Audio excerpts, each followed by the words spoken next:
Alors, bonjour à vous tous et toutes. Et aujourd'hui, dans ma chronique, j'aimerais vous parler des deux derniers budgets de nos bons gouvernements, le Québec et le Canada. D'abord, je vais commencer par le gouvernement du Québec parce que c'est le premier qu'on a pris connaissance. Moi, je vais vous dire, bien franchement, je trouve que Legault est un champion. Champion dans le sens suivant, c'est que d'abord, Legault, il dit qu'il n'enverra pas de chèque, il ne voulait pas envoyer de chèque aux gens pour acheter des votes, mais mon Dieu, que ça tombe bien d'avoir un beau chèque en année électorale de 500 pièces. Par contre, un gouvernement, là, ça ne fait jamais de réforme ou ça ne fait jamais rien si ça n'y rapporte pas. Alors, je vais essayer de vous expliquer que tout en dépensant de l'argent pour le citoyen, que ça va rapporter au gouvernement. J'ai rencontré énormément de gens, moi, ces derniers temps, qui me disaient qu'il y avait eu évidemment des montants d'argent, soit de prêter ou soit d'allouer dans le temps de la COVID, autant par le fédéral que par le provincial dans certains cas. Et évidemment, dans le cas du provincial, il y a des gens qui avaient eu un montant d'argent en guise de prêt pour dire, ben, vous nous remettrez ça plus tard. Alors, où le gouvernement est champion, c'est qu'à partir du moment où on se retrouve en nous disant que l'augmentation du coût de la vie, l'augmentation de l'électricité, ben, fait en sorte que le gouvernement va nous remettre 500 $ à partir de ce moment-là et qui associe ça à l'impôt. Hein? On ne payera pas d'impôt là-dessus, mais sur notre déclaration d'impôt, c'est là qu'il va nous remettre ça d'une certaine façon. Le problème, évidemment, qu'il va avoir, vous savez très bien, comme moi je le sais depuis un certain temps, peu importe l'argent que le gouvernement veut vous verser, si jamais vous devez de l'argent au gouvernement, le gouvernement va se payer avant de vous envoyer l'argent qu'il vous a promis de vous envoyer. Alors, le gouvernement est champion dans ce cas-là parce que les gens, il y a probablement un certain pourcentage de personnes, 10, 12, 15, 20 je ne sais pas, moi. Et il faudrait que le gouvernement nous le donne et je ne suis pas sûr qu'ils vont nous donner ça. Alors, il y a des gens qui doivent de l'argent au gouvernement. Ils ont reçu des trop payés, ils ont fait une déclaration, puis ils ont reçu un chèque d'aide sociale, puis ils doivent l'aide sociale ou ils n'étaient pas éligibles, etc. On leur réclame, ils n'ont pas payé. Alors là, le gouvernement va se payer à même ça. Donc, il y a un fort pourcentage de gens qui ne recevront pas cet argent-là parce que le gouvernement va se payer. Évidemment, vous allez dire, le citoyen l'a obtenu parce qu'il aurait été obligé de payer sa dette, mais ça aurait pris combien de temps? Alors, c'est sûr que c'est habile d'un certain cas. Et de l'autre côté, bien évidemment, ce qui est habile aussi, comme je disais tantôt, c'est de nous envoyer un beau chèque ou de nous gratifier d'un beau chèque de 500 pièces en année électorale. Moi, je suis déçu de cette situation-là parce que M. Legault a dit, la première chose qu'il a dit, je comprends que l'inflation a touché à tout le monde, et si l'inflation a touché à tout le monde, autant l'augmentation de l'électricité que l'augmentation du coût de la vie, ben, on va vous donner un chèque en conséquence. Alors, moi, je suis obligé de vous dire que je ne suis pas du monde. Pourquoi je ne suis pas du monde? Parce que dans la même phrase où il dit que tout le monde a été touché, puis qu'il va rembourser tout le monde, puis que moi, j'ai été touché par l'inflation, il dit parce que tu gagnes 101 000 piastres, tu n'auras pas. Fait que, dans le fond, pour le gouvernement, je ne suis pas du monde. Moi, j'aurais préféré personnellement, dans des situations comme ça, pour ne pas créer d'iniquité, j'aurais aimé que M. Legault dise à ceux qui gagnent 100 000 et plus, je vais vous l'envoyer, votre chèque, mais vous autres, vous allez payer de l'impôt là-dessus. Alors, si le gouvernement va chercher 50 d'impôts chez des gens qui gagnent 100, 200, 300 000 $ au Québec, ben, il va avoir donné 250 pièces à quelqu'un, mais il ne fera pas deux classes de citoyens à part. Alors, pour moi, c'est une formule que je déteste. Et évidemment, j'ai le goût de vous dire que si mon député vient me voir parce qu'ils ont le droit de percevoir des fonds là, pour en année électorale, là, s'il venait me voir pour tâcher que je lui donne un montant d'argent pour l'aider à sa campagne électorale, je vais tout simplement moi, y répondre, écoute, je vais prendre ça sur le chèque que M. Legault ne m'a pas envoyé. C'est pas compliqué.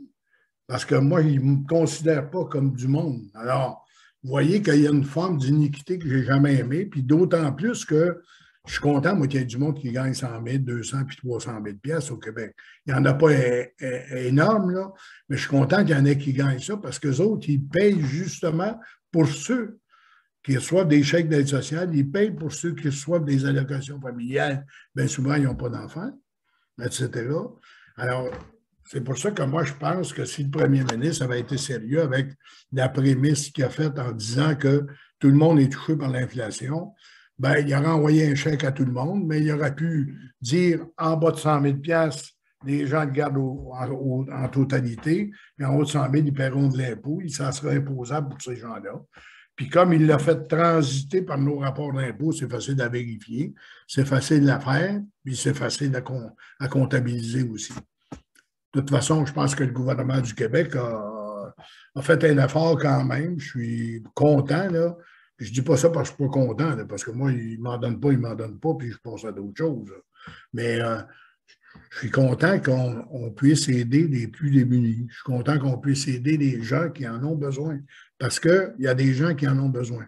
Maintenant, je ferais remarquer là, à tout le monde, là, quand je vais vous parler des deux gouvernements qu'on a, là, c'est que les coffres sont pleins présentement. Avons-nous imaginé à un moment donné, j'ai rencontré tellement de gens, moi, depuis 2 ans, qui me disent hey, ça va être épouvantable. As-tu vu comment les gouvernements dépensent ça? Hein? Ça va nous coûter une beurrée en taxes plus tard. Ça va être épouvantable ce que ça va nous coûter. Et pourtant, les coffres sont pleins. Hein? Ils ont des surplus budgétaires, autant au fédéral, on l'a vu hier, puis j'en parlerai un petit peu tantôt, qu'au provincial. Au provincial, les coffres sont pleins là, présentement. Pourquoi? Parce que toute cette augmentation du coût de la vie, il ne faut jamais oublier que la TPS, la TVQ, là, fait partie de ça. Là. Hein? Elle n'a pas augmenté. Les deux ensemble, c'est toujours une valeur d'à peu près 15 là. Mais à partir du moment où ton objet qui coûte à 2 piastres coûte 4 piastres, ou coûte 3 piastres, et c'est plus 15 cents ou 30 cents qui rentrent dans les coffres des gouvernements. C'est 40 cents, c'est le double. Parce qu'avec l'augmentation du coût de la vie, ben, le gouvernement bénéficie de ça. Et c'est pour ça que les coffres sont pleins. Puis en plus de ça, ben, il y a beaucoup de travail. On manque de travailleurs au Québec. Alors, c'est sûr que quand il y a une pénurie de travailleurs, ça veut dire qu'il y a bien du monde qui sont à l'ouvrage puis qui payent de l'impôt. Alors, les coffres sont pleins. Alors, le gouvernement, évidemment, va en tirer son profit, puis c'est correct comme ça. Il n'y a pas lieu, moi, je pense, de s'énerver avec ça, mais je suis toujours un peu, je m'inscris en faux sur l'iniquité que parfois les gouvernements utilisent pour faire toujours payer ceux qui sont capables de payer et pour éviter de les considérer comme tous citoyens en termes d'équité, quitte à les imposer davantage. Ça, c'est mon opinion. On ne peut pas dire grand-chose sur le budget du gouvernement du Québec parce que, évidemment, il y a bien des choses qu'on n'a pas réalisées là, dans le temps de. Le bilan de M. Legault est difficile un peu à faire avec toutes ces promesses qu'il a faites et tout ça parce que c'est compréhensible. On a eu 2 ans et demi de pandémie. Là. Alors, on parle de la COVID-19, puis on est rendu à 2022. Ça fait une couple d'années qu'on est là-dessus. Alors, ils n'ont pas pu réaliser tout ce qu'il faut. Évidemment, il y a des gens qui sont un peu déçus de la façon dont ils se comportent. Moi, je pense qu'il n'y avait pas d'autre choix là, dans les circonstances d'imposer des choses qui nous heurtaient, là, parce qu'on voit encore là l'épidémie de COVID là, qui commence à aller encore en s'accentuant. Là. Alors, moi, je pense que le gouvernement a bien agi de ce côté-là. Et évidemment, bientôt, quand on aura une élection, évidemment, le peuple devra choisir. Et là-dessus, moi, je ne me prononcerai pas trop tôt, du moins pas pour l'instant. Pas avant que la campagne électorale arrive, là, parce que je veux regarder un peu les différents partis politiques, comment ils vont se comporter. Maintenant, on va aller au gouvernement fédéral.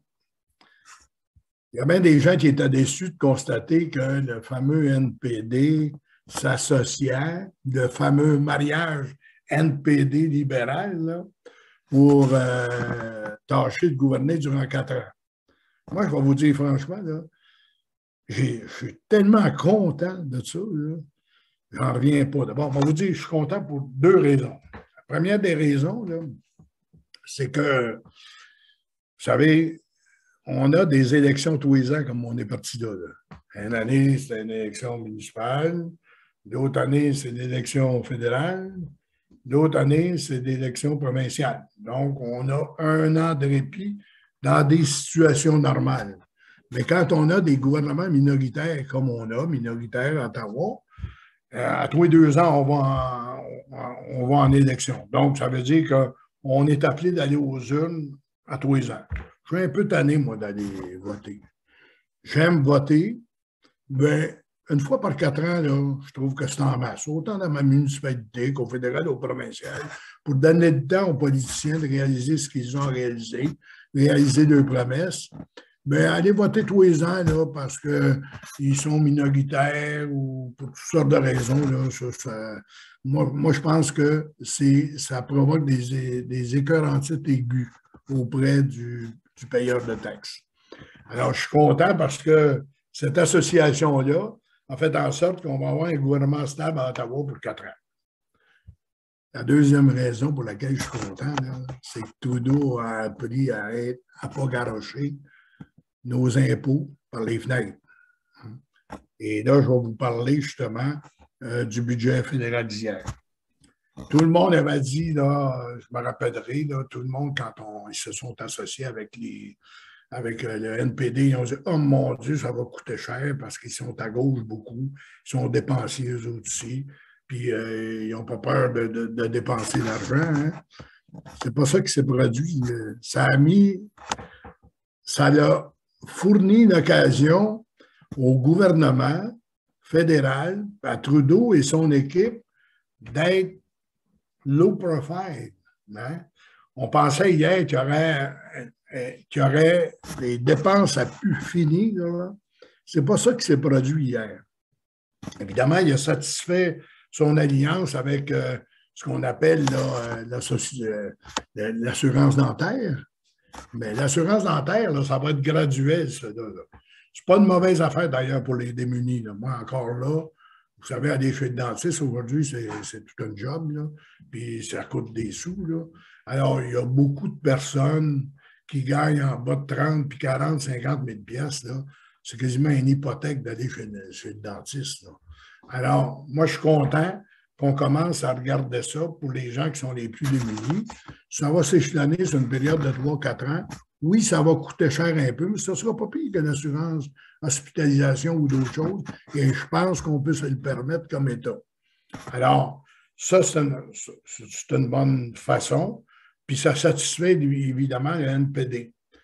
L'autre point que je trouve qui est intéressant dans le budget, c'est l'habitation. On en parle de l'habitation, là. Alors, qu'est-ce qui va se passer dans l'habitation? D'abord, le gouvernement fédéral propose d'être capable de se placer de l'argent. Si je suis un jeune qui commence ou quelqu'un dont c'est la première maison que j'achète, même si j'ai 30, 35 ou 40 ans, hein, il me donne la possibilité de mettre de l'argent non imposable de côté pour tâcher de payer une première partie de ma maison. Et ça, je pense que c'est sagesse, c'est sage.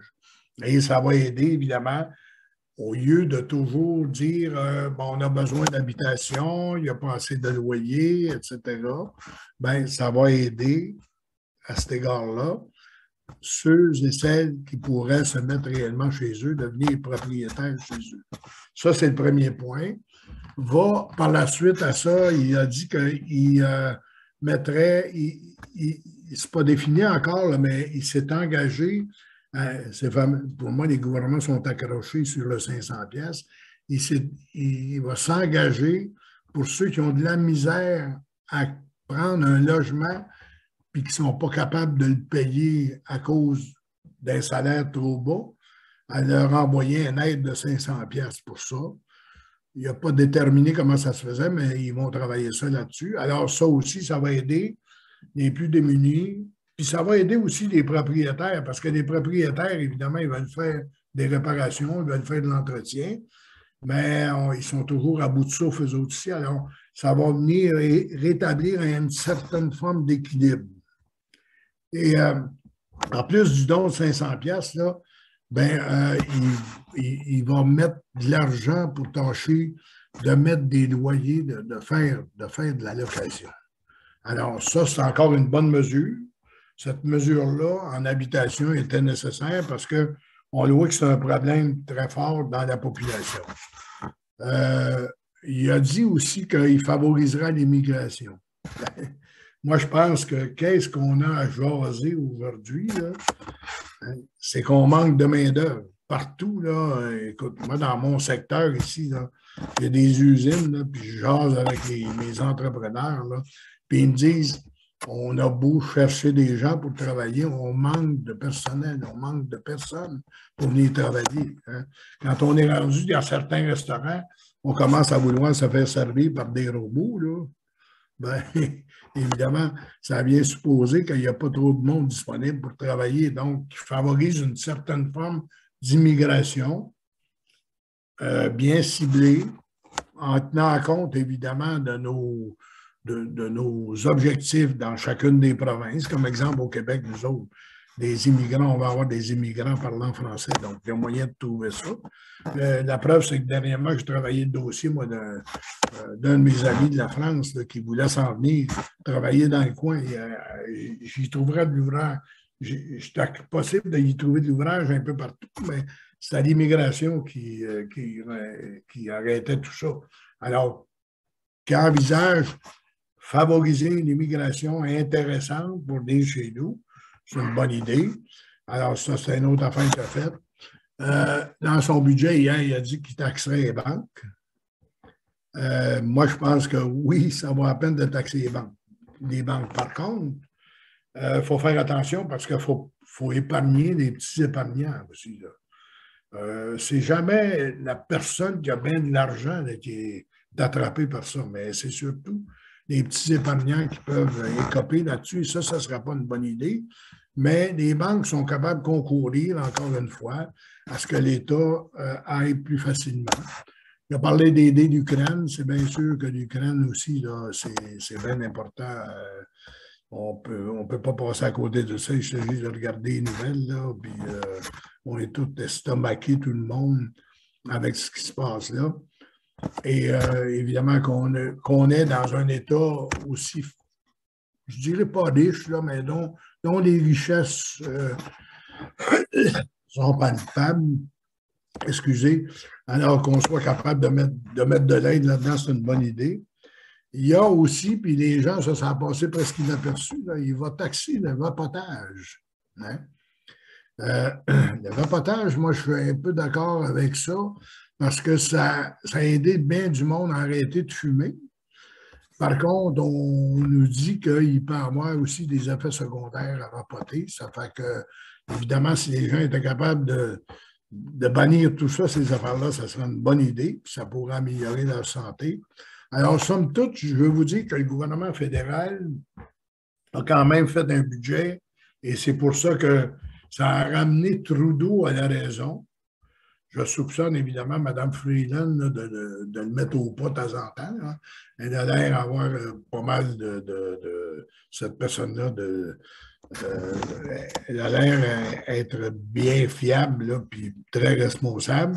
Alors, je pense qu'elle était là pour dire ah non, on ne se tirera pas en l'air, puis il y a des choses qui vont arriver dans le futur qui pourraient encore nous impliquer auprès de la population. Fait que c'est une bonne affaire que le NPD soit associé. On n'aura pas d'élection avant 3 ans. On va avoir la paix un peu, puis ils vont gouverner, j'espère, entre guillemets, le plus sagement possible. Je vais juste, avant de terminer, tout en disant que mes gouvernements ont de l'argent en masse, là, je vais juste terminer pour parler des relations fédérales provinciales. On parle d'habitation, il va mettre de l'argent dans l'habitation. Ça, c'est un domaine qui est de provincial. Alors, c'est sûr que ça crée toujours des chicanes parce que le fédéral, on dit que le fédéral n'a pas d'affaire à se mêler de nos affaires au Québec. On veut avoir de l'argent, mais on ne veut pas qu'ils nous disent comment, on ne veut pas qu'ils nous disent quoi faire avec. Donnez-nous de l'argent, puis nous autres, on est capables, on est assez grands pour faire ça. Je vais parler de la santé parce qu'on n'a pas parlé de la santé là-dedans. Il a promis des milliards en santé, mais ils sont là, des milliards. Là. Ça, Mme Freeland l'a dit hier, puis ils sont là, des milliards. Mais ça, il faut que ça soit attaché parce qu'ils veulent avoir, évidemment, ils veulent avoir la certitude que c'est ça.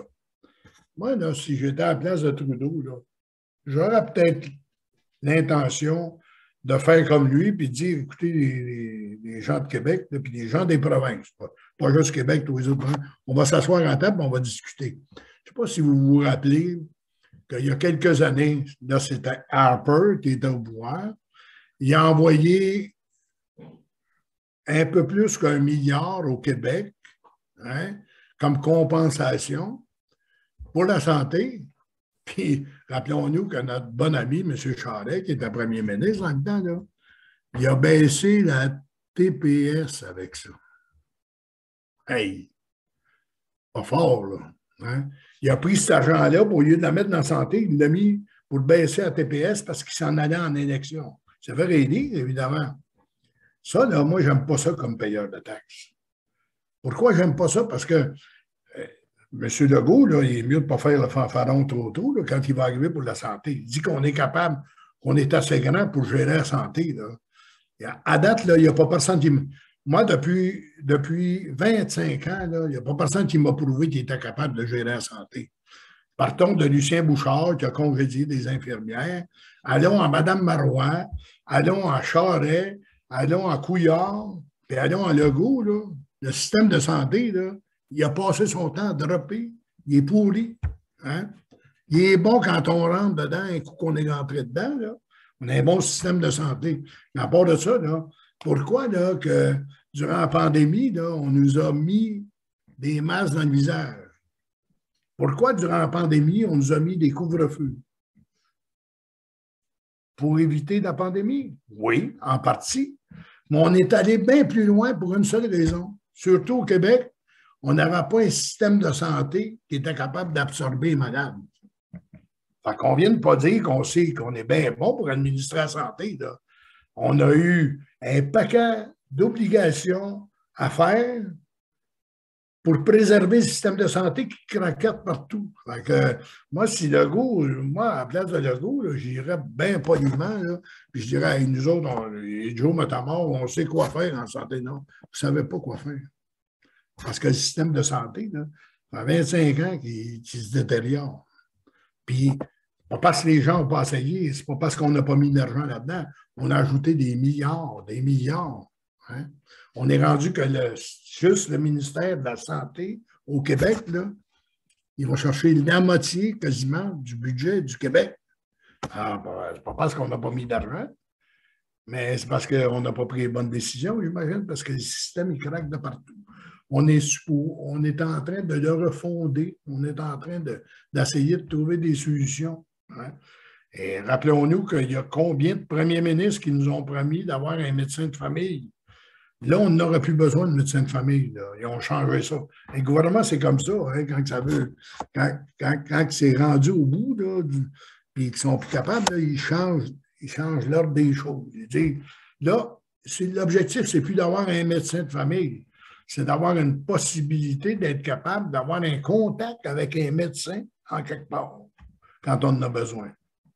Alors, c'est pas vrai qu'on sait gérer notre système de santé. Alors moi, si j'étais de Trudeau, il n'y a pas d'affaire à se mêler le nez pour nous dire qu'on va faire telle chose en santé.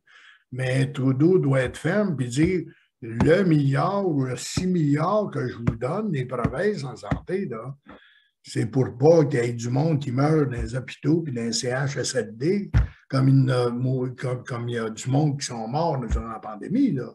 Parce que si je vous donne de l'argent de nos taxes, quand je dis vous, ce n'est pas Trudeau qui nous les donne, si je donne l'argent des taxes des payeurs d'impôts des Canadiens, hein, si je vous donne de l'argent, c'est pas pour améliorer le système de santé. Puis à date, là, on a démontré surtout au Québec, ailleurs aussi probablement, là, en Ontario un peu, puis ailleurs aussi, on a démontré que c'est pas ça qui s'est passé dans nos hôpitaux. Donc, moi, je vais avoir la certitude que si on me prend de l'argent sur mon chèque de paye, pour le donner à la santé, que ça s'en aille à la santé, non pas pour diminuer la TPS, et non pas pour donner en culture, et non pas pour envoyer ça ailleurs, parce que nous autres, on prétend qu'on a plus besoin ailleurs que là.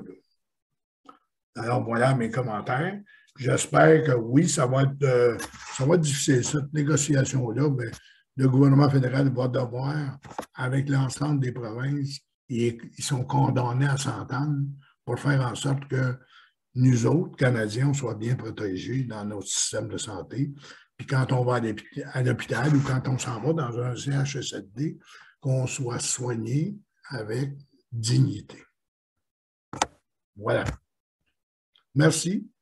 À la prochaine.